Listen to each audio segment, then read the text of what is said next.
ورفعت عيني للسماء أرى بها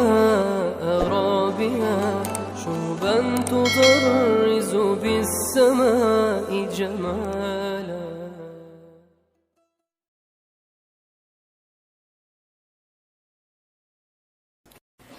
Assalamualaikum Ustaz. Assalamualaikum. Ada yang mengatakan bahwa Nabi Ummi bukan merupakan Nabi yang tidak bisa baca dan tulis, namun merupakan pengertian dari Nabi yang bukan berasal dari Bani Israel yang tidak diberi kitab. Apakah betul seperti itu Ustaz?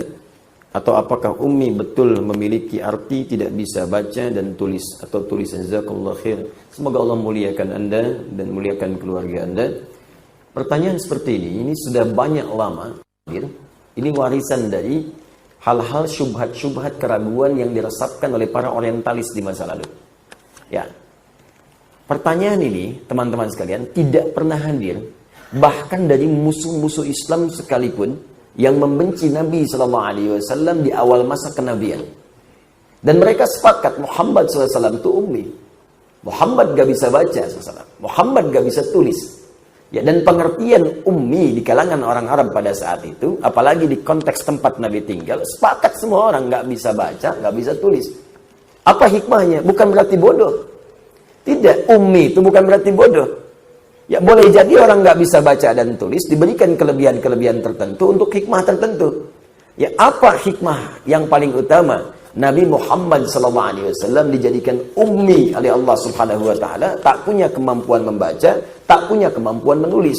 Di antara hikmah terbesarnya adalah supaya tidak ada tuduhan ketika Al-Qur'an diturunkan adalah bagian dari rekayasa dan hasil kreasi Nabi Muhammad SAW. Karena Nabi itu pandai baca, Nabi pandai tulis, pantas Quran itu buatan Muhammad. Itu di antaranya. Makanya ketika wahyu turun pertama kali untuk membuktikan apakah yang dimaksud ummi itu bukan Nabi yang keturunan Bani Israel, ataukah ummi itu tak bisa baca dan tulis. Perhatikan bagaimana ketika ayat pertama diturunkan. Apa ayat pertama itu?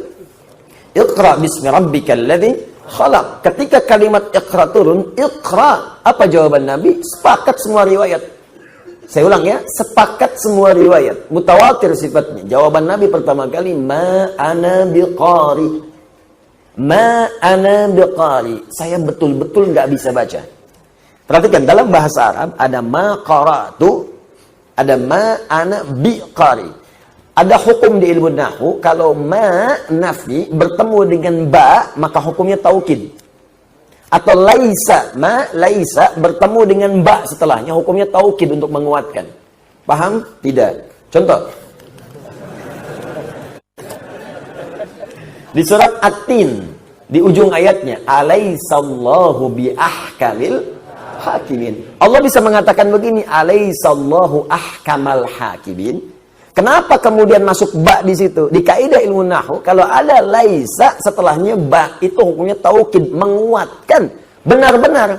Diragukan, ya, dipakaikan setelah laisa ba supaya dia yakin. Untuk meyakinkan orang ragu bahwa ini benar-benar loh. Kata Allah, saya serius, saya ini hakim yang paling adil. Apa engkau masih ragu juga? Sekarang Nabi ketika mengatakan, saya nggak bisa baca, pakai ba untuk menegaskan pada yang ragu. Yang menuduh Nabi, kamu bisa baca ya, kamu bisa nulis ya. Makanya polos kalimat yang mengatakan ketika Jibril turun, menyamar jadi lelaki, mengatakan, Iqra ya Muhammad, baca.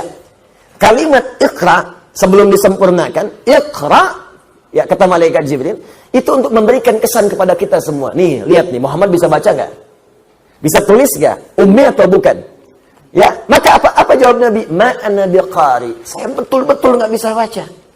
Maka Nabi pun meyakinkan kepada kita semua, pada orang sekitarannya, saya betul-betul nggak bisa baca. Diulang oleh malaikat. Benar nggak nih? Iqra, sekali lagi. Jawabannya yang kedua sama, ma ana biqari, masih konsisten. Ketiga, iqra, jawaban sama, ma ana biqari, masih konsisten. Kenapa sampai diulang 2 kali, sampai 3 kali? Untuk memastikan betul. Kalau jawaban sedikit berubah, tidak ada konsistensi di situ, berarti ada sesuatu yang harus dicurigai. Iqra, ma ana biqari. Iqra, ya sedikit sih bisanya. Iqra, ya baiklah saya baca. Nah, ada tidak konsisten di situ, inkonsistensi. Tapi ketika semua kalimatnya sama. Ma'ana biqari, ma'ana biqari, ma'ana biqari. Ini menunjukkan benar-benar Nabi tidak bisa baca. Nabi ummi sifatnya, tidak bisa membaca.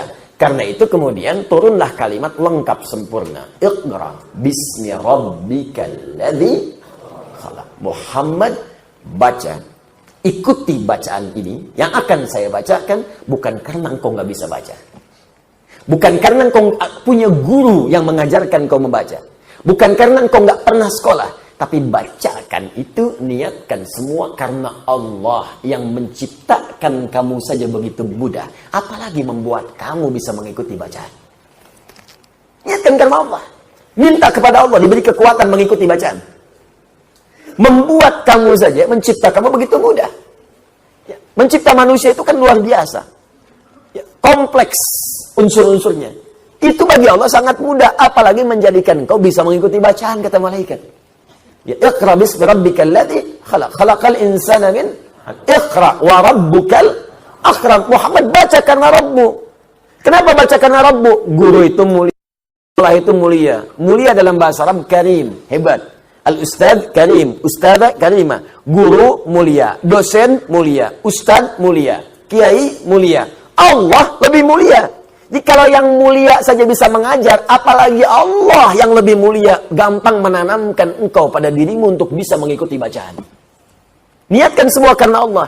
Ini ayat mengajarkan pada kita, kalau Anda sedang belajar, anak Anda sedang belajar, dalam mengikuti kesulitan tertentu dalam pelajaran, maka kembalikan kepada Allah, minta.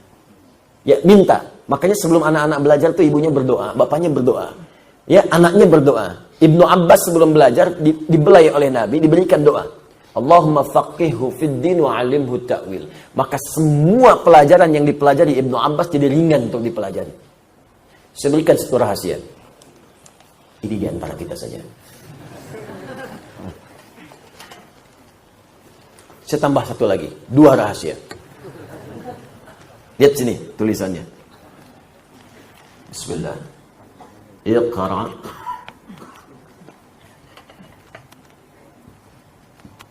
bismi rabbikal ladzi khalaq. Jazakallahu khair, Pak. Bismi rabbik.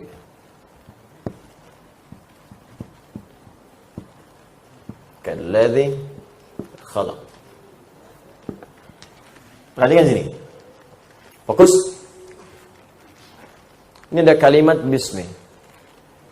Iqra, bacalah. Bismi rabbikal ladzi khalaq. Niatkan semua itu karena Allah yang telah menciptakanmu. Maka Allah akan mudahkan semuanya. Sekarang perhatikan. Saya bandingkan dengan kalimat bismillah. Bismillahirrahmanirrahim.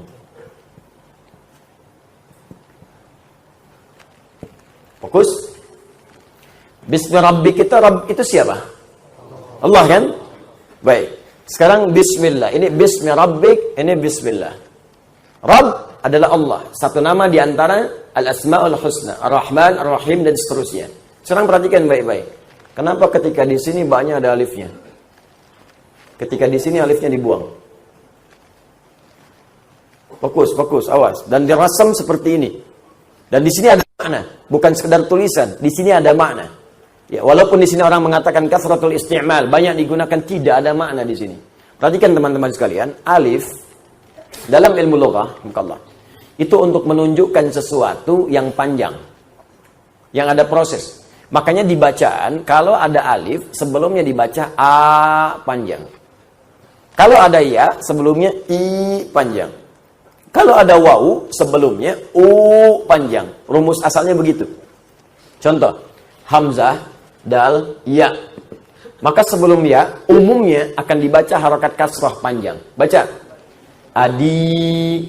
Ya kan? Hamzah, ba, wawu. Baca.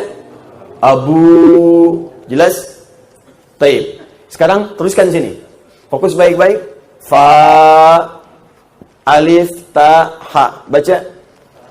Fatah. Baik, fokus baik-baik. Alif biasanya menunjuk pada harokat fathah sebelumnya. Jadi kalau ada alif, maka huruf sebelumnya dibaca a panjang. Biasanya alif tak pernah bersentuhan dengan kasrah. Jelas? alif tak pernah bersentuhan dengan kasrah. Nah, sekarang perhatikan baik-baik. Di sini ada alifnya. Hamzah wasol asalnya dari kata ismun. Tapi di sini dibuang, di sini tidak. Dan harakatnya kasrah. Ini menarik. Ya, kalau hamzah wasol kenapa tidak dibuang seperti ini? Kalau dia alif kenapa muncul begini? Ini untuk menunjukkan karena alif fungsinya memanjangkan sesuatu, maka ditarik ke dalam fikih. Asalnya Nabi ketika diminta baca iqra, sulit, panjang, butuh proses. Tapi semua itu dipercepat ketika semua dilakukan karena Allah yang telah menciptakan kita. Makanya alif ini walaupun panjang, hamzah wasol tak dibaca walaupun muncul. Orang-orang yang mengerjakan segala hal karena Allah, maka proses-proses yang panjang itu akan dipendekkan oleh Allah Subhanahu wa taala. Maka bagaimana mengerjakan sesuatu karena Allah? Tafsirnya ada di Quran surah kedua di akhir ayat 282. Dekati Allah dengan takwa. Maka muncullah kalimat Allah di situ. Perhatikan ayatnya. Perhatikan ayatnya. Wattaqullah wa yu'allimukumullah. Tingkatkan takwamu kepada Allah, maka dengan peningkatan takwa itu Allah akan ajarkan dan tambahan kamu percepatan pengetahuan. Karena itu orang-orang yang meningkatkan takwanya kepada Allah semakin dekat, semakin mudah meraih ilmu. Saya tanya pada Anda, yang punya ilmu siapa? Allah. Karena itu Allah disebut Al-Alim. Yang punya rezeki siapa? Allah. Karena itu Allah disebut Ar-Razzaq. Anda dekat dengan pimpinan, kan Anda mudah mengakses segala hal pada pimpinan Anda. Anda dekat dengan direktur, Anda mendapat kemudahan akses di perusahaan Anda. Anda dekat dengan Allah, apa yang tidak mudah bagi Allah? Anda dekat dengan dosen, diberikan bimbingan dari dosen, begini. Tapi Anda dekat dengan pemilik ilmu, Allah, langsung ditanamkan pada jiwa Anda. Nabi Muhammad orang paling takwa di muka bumi. Yang tahajudnya 1 rakaat sampai bengkak kakinya.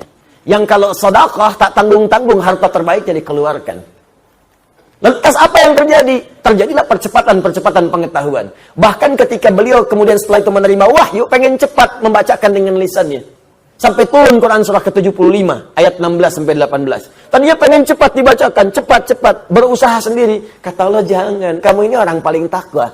Karena paling takwa, Allah gak persulit. Turun kalimat, la tuharrik bihi lisanaka lita'jala bi. Inna alaina jam'ahu wa qur'ana. Fa'idha qara'nahu fattabi' qur'ana. Muhammad, jangan cepat kau menggerakkan lisanmu supaya cepat hafal, dibacakan. Apa yang dibacakan ini? Ya cukup kamu ikuti bacaan saja. Ketika kamu ikuti bacaannya, aku tanamkan kemudian Al-Quran itu dalam jiwamu. Jadi baru dengar sekali, langsung hafal. Karena Allah yang menanamkan bacaan itu dalam jiwa. Yang paling indah, apakah itu khusus untuk Nabi atau kaidah umum dalam pengetahuan? Tadi malam saya sampaikan. Dalam rumus di kaidah ulumul Quran, pada bab asbabun nuzul, ada kaidah berbunyi begini. Al-ibaratu bi'umumil lafzi, la bi khususis sababi. Hukum itu berlaku dilihat pada lafadznya. Kalau lafadz itu umum, maka berlaku umum. Kalau lafadz itu khusus, maka berlaku khusus. Ternyata isyarat di ayat ini sifatnya umum. Umum artinya apa? Artinya siapapun yang mendekat kepada Allah Subhanahu wa taala, maka akan diberikan percepatan pengetahuan seperti Allah pernah memberikan pada orang-orang sebelumnya. Walaupun levelnya tentu akan beda dengan level kenabian. Karena sifat nabi itu fitrahnya mendapatkan pengajaran. Adam dari sejak pertama diciptakan dan turun diangkat sebagai nabi, diberikan langsung pengajaran. Makanya kalimatnya wa'allama Adamal asma. Allah mengajarkan langsung pada Adam. Kita bukan nabi, tapi diberi potensi. Kalau kita ingin keluar potensi itu, mau jadi apapun bisa. Katakan ya, pada jiwa kita, tidak ada manusia yang bodoh. Ingat, manusia bodoh itu cuma lagu. Tidak ada manusia bodoh. Ingat baik-baik. Semua pintar. Karena dalam diri kita itu banyak potensi. Mau jadi ahli fisika bisa, ahli kimia bisa, ahli biologi bisa, sekaligus ahli kimia, ahli tafsir bisa. Ya, ahli kimia yang hafal Quran bisa. Ahli tafsir yang hafal hadis ada banyak, Pak. Tinggal maunya kita apa? Bisa dieksekusi. Caranya bagaimana? Ya belajar. Untuk mendapatkan percepatan dalam belajar itu dekati pemilik ilmu Allah. Nabi sudah kasih jalan. Bagaimana cara mendekati Allah? Salat tingkatkan, hafalkan Quran. 2 aja.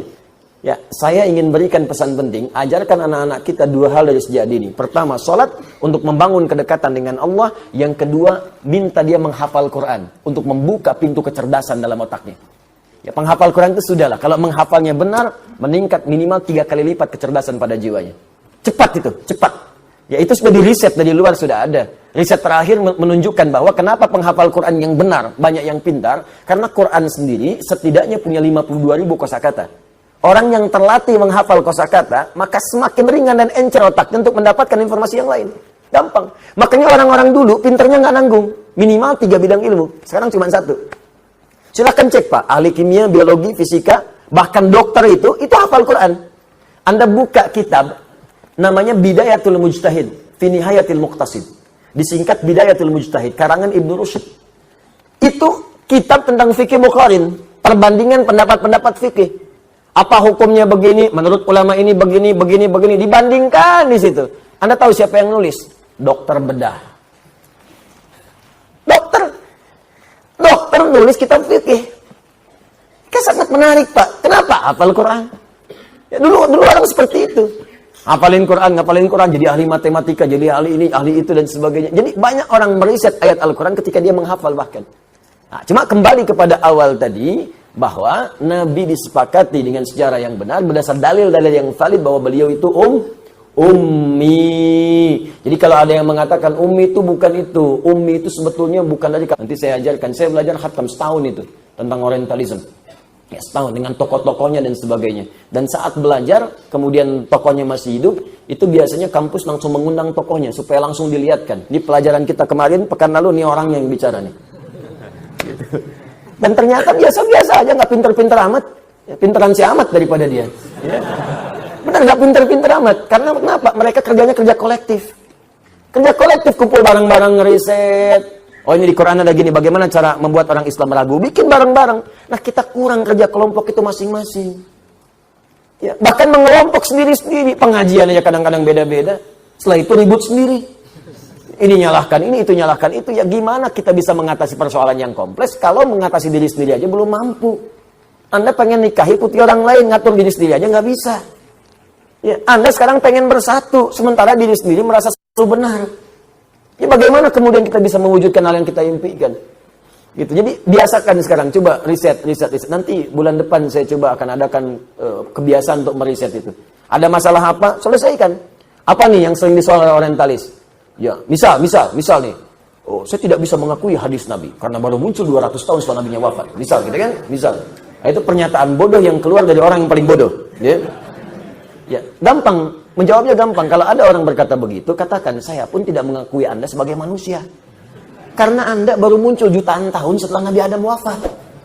Siapa Anda? Dia katakan, saya kan punya nasab. Ada bapak saya, ada ibu saya, kakek saya, nenek saya, sampai terhubung ke Nabi Adam. Hadis pun punya nasab, disebut dengan sanad.